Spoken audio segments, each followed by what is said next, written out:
Hi, I'm Ron Palmer from Fixed Family Courts, and I'm here to explain our First Amendment Truth Bomb number 8 to you. And this truth bomb is an extremely powerful tool that you can apply simply by raising an objection, both orally in your hearings and in writing after your hearings. So, our First Amendment Truth Bomb reads, the First Amendment especially protects against what are called prior restraints on your speech, such as when your judge orders that you cannot share information about your case with your child or use certain words with your child. So, a prior restraint is where the government restricts speech or expression before it happens. When a court tells you that you cannot speak to your child about your child custody case, your judge is issuing a prior restraint. When a judge issues an order that restricts speech or expression before it happens, it is generally termed a gag order, but gag orders are prior restraints. I object to this injunction that you have placed on both of us to control the speech and expression with my child. It is a form of preventive law that is infringing on my civil liberties to share my ideologies and raise my child how I see fit. It is a control device for not as a punishment for actual wrongful conduct, but with a view to preventing which you're assuming is a future evil by implementing the series of restrictions. In this injunction, this mutual restraining order injunction, and it's seriously jeopardizing my freedom of expression with my child, which is extremely important to passing on ideas and information that will help my child make decisions as my child ages.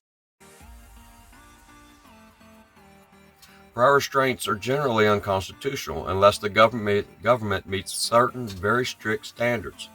When the government provides exclusive access to a government venue for a person or a group to speak, the government prevents anyone else from using the venue at the same time. This is a prior restraint. However, so long as the restraint is on the time, the place, or the manner of the expression, and the restraint is not based on the content of the expression, then intermediate scrutiny is the constitutional standard. This type of prior restraint is routine and not a problem, generally, so long as the government sticks to the rules.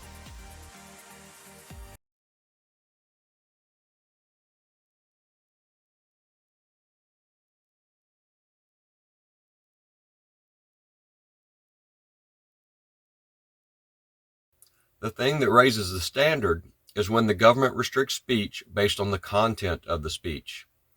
We've had Nazi and Ku Klux Klan marches in this country that were protected by police precisely because the First Amendment does not permit the government to prevent speech or expression based on the content of that speech, except in very limited situations.